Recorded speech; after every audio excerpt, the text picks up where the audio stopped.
Adrien Quatennens, bonjour. Bonjour Jean-Jacques Bourdin. Je rappelle que vous êtes député de la première circonscription du Nord, coordinateur de la France Insoumise, Adrien Quatennens.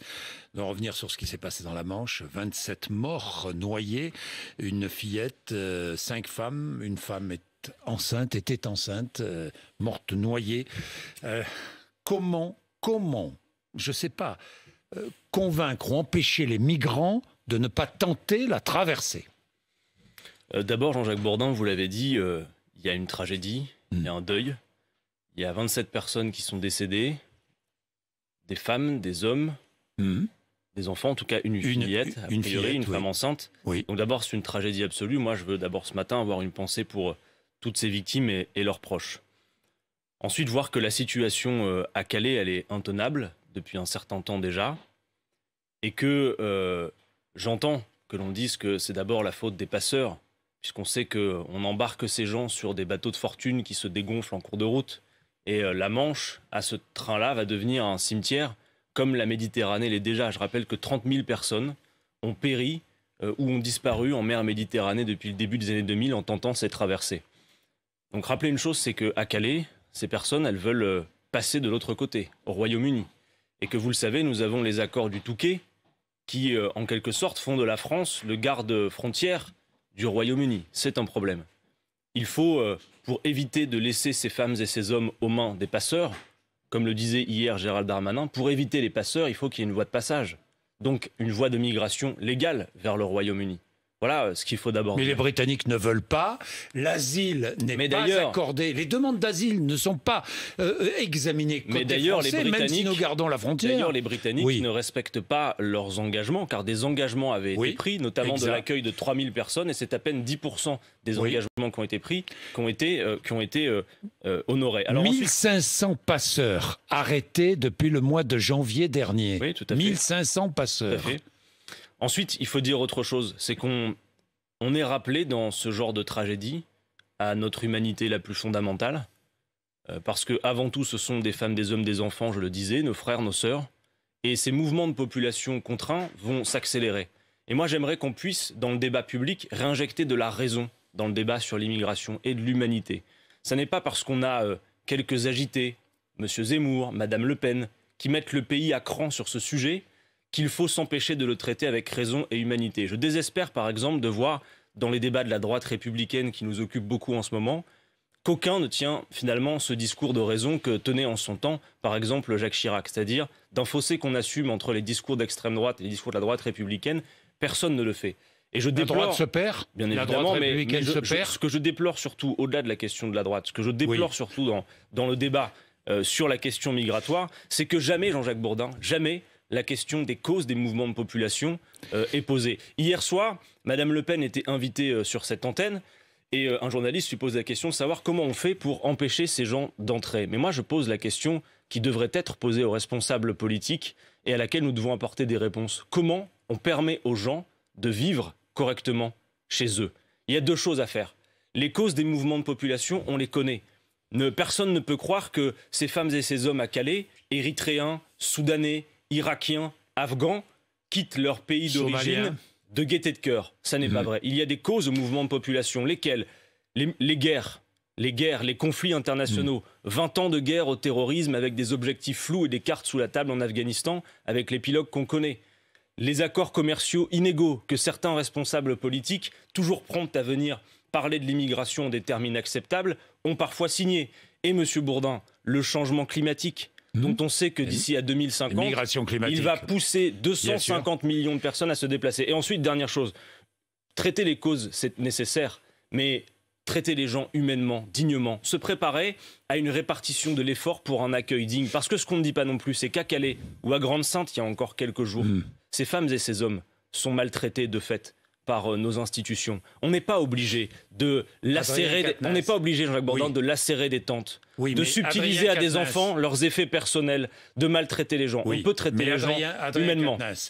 J'écoutais ce matin sur RMC le président de l'Office français de l'immigration et de l'intégration. Il disait quelque chose de juste. Il disait d'abord, il y a moins de migrants aujourd'hui à Calais, à Dunkerque, à Grande-Synthe qu'il y en avait il y a 4 ou 5 ans. Et il disait autre chose. Il disait, nous ne pouvons pas pas les laisser se stabiliser sur les côtes. Il faut les éloigner des côtes, et notamment de cet horizon britannique vers lequel ils regardent. Il faut les éloigner. Donc il faut leur trouver des places d'hébergement. Or, une place sur 3 d'hébergement n'est pas occupée. Pourquoi? Parce que les migrants ne veulent pas les occuper. Parce qu'ils veulent partir absolument en Grande-Bretagne. J'entends vos arguments. En attendant, ce ne sont pas des arguments, c'est la réalité. Vous serez, j'en suis sûr, d'accord avec moi pour dire que, indépendamment de ce que vous venez de dire, on n'est pas obligé de lacérer des tentes. On n'est pas obligé de subtiliser leurs jouets à des gamins. On n'est pas obligé de maltraiter les gens. On peut traiter les gens humainement. Ce sont d'abord et avant tout des êtres humains, Jean-Jacques Bourdin.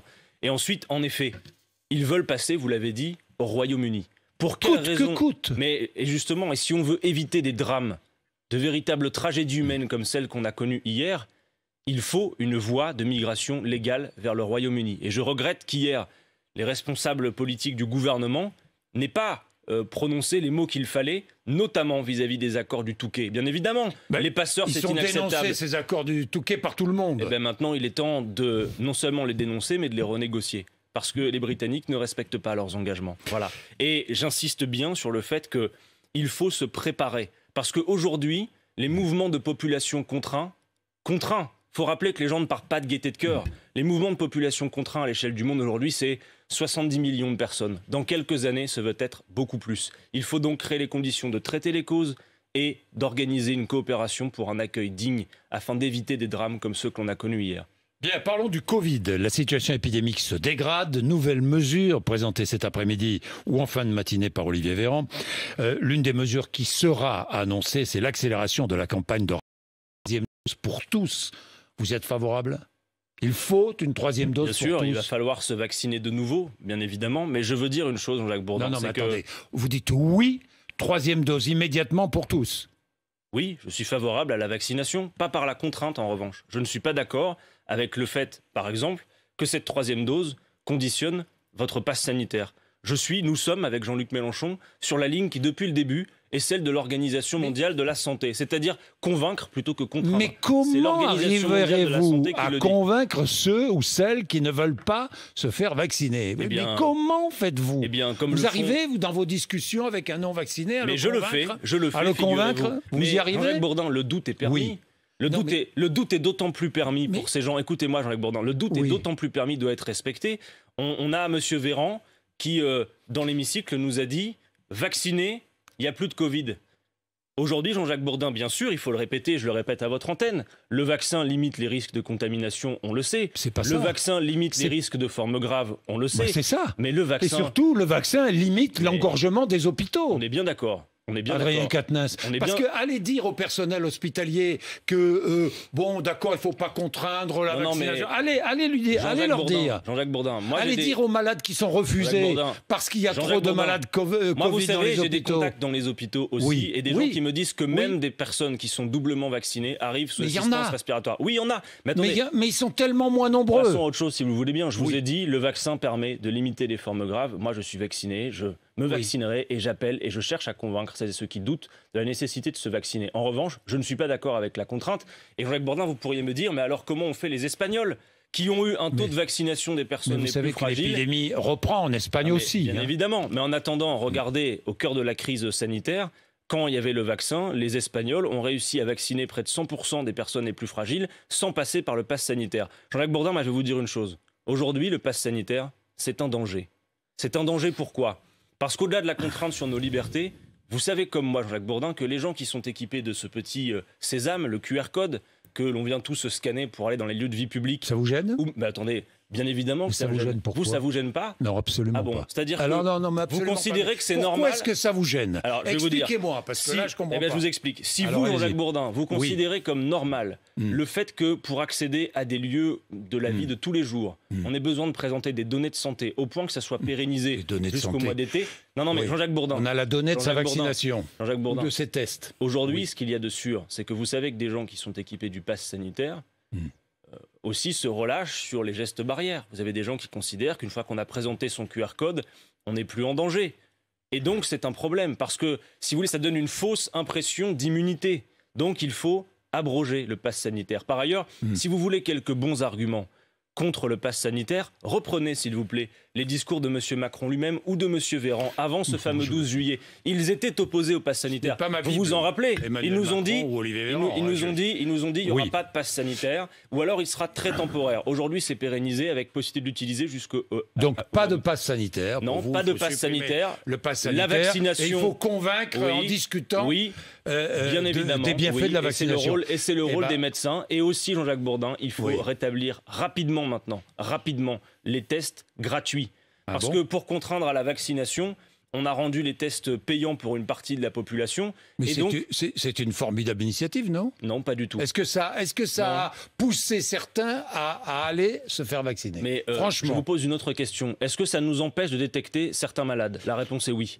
Et quand l'Organisation mondiale de la santé, Jean-Jacques Bourdin, dit il faut tester, ils savent pourquoi. Et regardez, des épidémiologistes désormais le disent aussi, il faut un retour aux tests gratuits. Et si on nous dit par ailleurs de remettre en circulation le masque, y compris à l'extérieur, je redis que normalement, le masque devrait être gratuit. Car Jean-Jacques Bourdin, quand vous êtes une famille avec plusieurs enfants, que vous respectez le fait que le masque doit être renouvelé toutes les 3 à 4 heures, c'est un budget pour une famille. Donc il devrait être gratuit. Alors, je rappelle que les tests PCR sont gratuits sur prescription médicale, cas contact, contre-indication, pour les vaccinés, pour les malades récemment guéris, pour le retour des pays à risque et lorsque l'on veut partir dans les dom-toms. Et ça fait beaucoup, non? Et payant pour tous les autres. Et vous pourriez même ajouter, si vous vouliez être exhaustif... Et la vaccination, elle est gratuite ou payante? Est-ce qu'elle est gratuite ou payante? Elle est gratuite, mais je vais vous dire une chose. Attendez, écoutez-moi. En attendant, vous avez vu, depuis que les tests sont payants pour la partie de la population que vous n'avez pas citée, le nombre de tests a chuté considérablement. Ensuite, sur la vaccination, vous dites qu'elle est gratuite. Jean-Jacques Bourdin, il y a une chose aussi qu'il faut dire maintenant, c'est que l'épidémie, elle est mondiale. Ça fait plus d'1 an et demi que ça dure et qu'on n'a toujours pas levé les brevets sur le vaccin. Et donc, vous avez des pays, non mais c'est important, des pays où le taux de vaccination est très faible, où l'accès au vaccin est rendu difficile. Pfizer, Moderna, BioNTech, à eux 3, c'est 65 000 $ de profit par minute. Ça suffit. Ça suffit. Le vaccin doit être un bien commun de l'humanité, comme M. Macron le disait, mais ça n'a pas été suivi d'effet, car il a refusé la levée des brevets à l'Organisation mondiale du commerce et l'OMS avec l'Union européenne. Les brevets doivent être levés. Parce que oui, Jean-Jacques Bourdin, même si je suis... les brevets d'ailleurs de ces... Aujourd'hui, ils appartiennent à ces laboratoires. Bon, voilà. Alors vous pensez que les États peuvent obliger ces laboratoires à lever les brevets? On a inventé des vaccins ici en France, on est quand même le pays de Pasteur et de la vaccination. Et il y a des vaccins qui, immédiatement, dès lors qu'ils étaient trouvés, on enlevait les brevets. Pas de profit sur la pandémie. Ça suffit que pendant qu'une masse du peuple tire la langue et subit les conséquences de cette crise, certains se gavent au point de faire 65 000 $ de profit par minute. Ça n'est pas possible. Adrien Quatennens, en Allemagne, les sociodémocrates, les libéraux et les Verts ont trouvé un accord pour un gouvernement commun. Parmi les mesures, le SMIC, je vais revenir sur le SMIC, et parmi les mesures, la légalisation du cannabis. Vous aussi, vous êtes favorable à la légalisation du cannabis? Oui, mais pour de bonnes raisons. Il faut peut-être prendre un petit instant là-dessus, Jacques Bourdin, parce que quand vous dites que vous êtes favorable à la légalisation du cannabis, on pourrait laisser croire que nous sommes favorables à la fumette et que c'est ce qu'on prône comme modèle de société. Non, ça n'est pas le sujet. Nous, ce que nous voulons, c'est en finir avec les trafics de drogue qui pourrissent la vie dans beaucoup de quartiers populaires, de gens qui ne demandent qu'à vivre dignement, à offrir de belles conditions de vie, un cadre de vie à leurs enfants et qui craignent qu'ils soient aspirés par le trafic de drogue. On est le pays qui fait le plus de répression et sans doute un des pays les plus consommateurs. Donc oui, aujourd'hui, la politique qui est menée est strictement inefficace. Et si nous voulons légaliser, non pas dépénaliser, parce que dépénaliser, ça veut dire on ferme les yeux sur le trafic. Légaliser. Légaliser, ça veut dire que l'État contrôlerait non seulement les produits, pourrait mener des politiques de santé publique, et le principal but, c'est de tarir le trafic. Voilà ce qu'il faut dire aujourd'hui. Donc vous êtes d'accord avec ça? Vous êtes d'accord avec Yannick Jadot qui propose la même chose? D'ailleurs, rapprochement avec Yannick Jadot. J'ai lu cet étrange... Non, mais par ailleurs, vous avez vu l'accord entre les libéraux et les Verts. C'est-à-dire qu'en gros, il y a un coup de peinture vert sur quelques mesures, mais pour l'essentiel, c'est du macronisme, leur affaire. Il faut quand même le dire. Il faut savoir ce dont on mange en réalité quand on a ce genre d'accord. Ralliement de Jean-Luc Mélenchon à Yannick Jadot, c'est possible ça? Je ne le crois pas. Et inversement, c'est possible? Écoutez, on va se dire les choses très franchement. Est-ce qu'il y a des discussions pour un rapprochement à gauche aujourd'hui? Oui ou non? Il y en a eu beaucoup et objectivement aujourd'hui, il n'y en a plus. Mais il faut y revenir d'un moment, d'un instant. Vous savez, nous on a fait beaucoup depuis quelques années sur ce sujet. Jean-Luc Mélenchon, il y a 2 ans, vous vous en rappelez, proposait la Fédération populaire. Aux dernières élections régionales, tout de même, Jean-Jacques Bourdin, parce que moi je m'en rappelle, ça a été vite oublié, nous avions proposé de travailler avec tout le monde sur un socle commun. Jean-Luc Mélenchon avait même proposé 5 régions où nous pourrions soutenir les Verts contre une où il y aurait de la réciproque. Ils n'en ont même pas voulu, nous excluons même en PACA d'un cadre commun. Alors vous savez, les discours sur l'unité devant les caméras, quand dans la coulisse, le plan, c'est de venir affronter partout la France insoumise et d'espérer éliminer Jean-Luc Mélenchon, peine perdue. Ce que nous voyons aujourd'hui, c'est que, par ailleurs, si nous nous mettions d'accord, on mentirait peut-être aux Français sur un certain nombre d'aspects. Regardez par exemple, un seul exemple. Nous sommes pour la retraite à 60 ans. Madame Hidalgo n'en veut pas, Monsieur Jadot non plus. Est-ce qu'on doit y renoncer pour se mettre bras dessus bras dessous Madame Le Pen, à tout prix? Ou Madame Le Pen dit comme Jean-Luc Mélenchon. 60 ans. Parce que Madame Le Pen, par ailleurs, elle dit pas qu'il faut augmenter les salaires comme Jean-Luc Mélenchon. Madame Le Pen, elle parle aux classes populaires comme vous. Attendez, juste, je veux terminer d'un mot. Si l'union des partis ne se fait pas au sommet, nous allons bâtir l'union populaire à la base avec les gens. Parce qu'aujourd'hui, Jean-Jacques Bourdin, vous avez des sondages qui sont présentés à 50-60% de participation. Mais qu'est-ce que ça donnerait avec 80% de participation? Où en serait M. Macron avec une élection présidentielle à 80% de participation? Les élections sans le peuple, c'est leur rêve. Et ça, nous n'allons pas le laisser faire. C'est pourquoi les militants de l'Union populaire qui soutiennent la candidature de Jean-Luc Mélenchon sont tous les jours, tous les week-ends, sur le terrain auprès des abstentionnistes que plus personne ne vient voir. Moi, je crois que c'est ça l'important. Faire revenir à la politique des gens qui l'ont quitté. Et après, écoutez, notamment les gens dans de les gauche quartiers populaires où ils vous ont abandonné. Et les gens qui après hésitent à la fin, je le crois, se regrouperont derrière la candidature forte, stable, pour changer la vie. Où est-ce que vous en êtes avec les parrainages? Écoutez, on a fait un peu plus de la moitié du chemin maintenant, mais vous me permettez de dire aussi à ce micro que c'est compliqué. Et que ça n'est pas une tâche aisée. Et c'est pourquoi d'ailleurs Jean-Luc Mélenchon avait proposé 150 000 parrainages citoyens, parce que oui, il faut redire aux maires qu'on a besoin de leur parrainage et que parrainer un candidat, ça ne veut pas dire partager son programme. D'ailleurs, juste permettez, parce que à 5 mois d'une élection, on est les premiers à avoir un programme. Mais ça, c'est le programme complet, c'est important, il est en librairie. Et on est les seuls à 5 mois d'une élection à présenter l'essentiel. Une candidature à l'élection présidentielle, c'est pas à la course aux petits chevaux, c'est un programme. Et moi, je prends les paris. Tout ce qui va sortir, y compris de nos concurrents dans ces prochains mois, ça se trouve déjà dans ce document en vérité. Voilà. C'est sa dernière campagne, de Jean-Luc Mélenchon. Génération Mélenchon, vous allez prendre la suite, j'imagine. Ça, c'est mon livre qui sort aujourd'hui. Écoutez, vous savez, c'est sa dernière campagne. Il dit que c'est sa dernière campagne. Certains à gauche, je crois, s'en réjouissent. Moi, ce que je souhaite, c'est que le peuple s'en saisisse. J'entends toutes sortes de personnes parler est-ce que c'est sa dernière campagne ou pas? Oui, il l'a déclaré. Bon, il l'a dit. Et moi, je vais vous dire une chose, très franchement. Aujourd'hui, heureusement qu'on a Jean-Luc Mélenchon dans le paysage politique, parce que sinon, il n'y aurait plus rien qui tient la mer en réalité.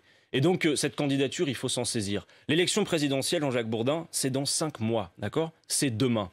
Et la situation n'est pas écrite d'avance. Nous ne sommes pas condamnés à un face-à-face entre M. Macron pour 5 ans de plus, qui a enrichi les plus riches et où on voit le résultat en termes de pouvoir d'achat, de revenus pour une masse de gens. J'entends le gouvernement dire que tout va bien, mais enfin, c'est de la folie. 8 millions de sur 10 sont heureux, j'ai vu ça. Alors je cherchais, mais c'est le baromètre des territoires. Et donc oui, vous avez raison, il y a 2 choses à faire. Lire le programme et en partenariat avec France Info. Voilà. Je donne les sources. 8 Français sur 10 se disent heureux. Ça vous surprend ? Écoutez, moi, j'entends vos statistiques. C'est pas moi. Mais moi, c'est pas moi. Moi, ce que je peux vous dire, Jean-Jacques Bourdin, c'est que quand on dit que tout va bien, la reprise économique... Non, mais je dis pas que c'est votre discours à vous, c'est celui du gouvernement. Il y a une reprise économique ou pas ? Mais moi, je veux bien qu'on regarde, parce qu'en réalité, quand vous avez 8 millions de personnes qui ont besoin de l'aide alimentaire en France, 12 millions de personnes, Jacques Bourdin, qui ont froid chez elles. D'accord ? Moi, je les croise. Venez dans les quartiers populaires avec nous, vous verrez ces gens qui mettent des doudounes chez eux parce qu'ils se les pèlent. C'est insupportable.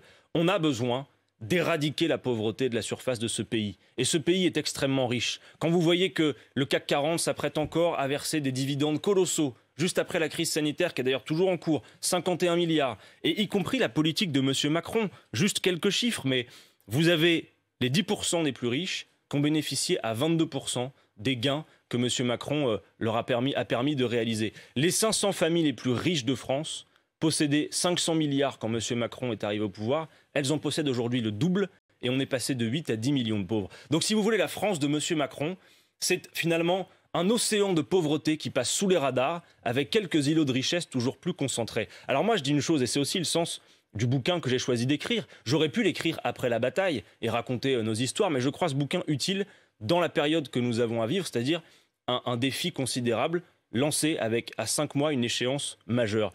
Non, l'élection présidentielle n'est pas perdue pour nous. Et je regrette qu'à gauche, certains me semblent agir comme si c'était déjà perdu. Et donc moi, à toutes celles et ceux qui ont la vie toujours plus dure, qui ont vécu des alternances politiques, qui n'ont rien changé à leur quotidien, vous voyez, notamment les 3 derniers quinquennats, incluant celui-ci, je leur dis maintenant, il faut se réveiller et il faut se regrouper autour de cette candidature qui est un point d'appui pour changer la vie. Et le 5 décembre, nous allons faire un grand meeting à Paris, parce que ce jour-là, vous aurez notamment M. Zemmour qui va lui proposer finalement une France fantasmée avec une division du peuple. De l'autre côté, vous aurez l'Union populaire, c'est-à-dire faire France de tout bois pour relever les défis communs. Voilà ce que nous avons à faire. Bien, merci Adrien Quatennens. Génération Mélenchon, c'est au seuil. Je rappelle que Jean-Luc Mélenchon sera ce soir face à la rédaction de BFM TV. C'est la journée là. C'est la journée. Il est 8h53.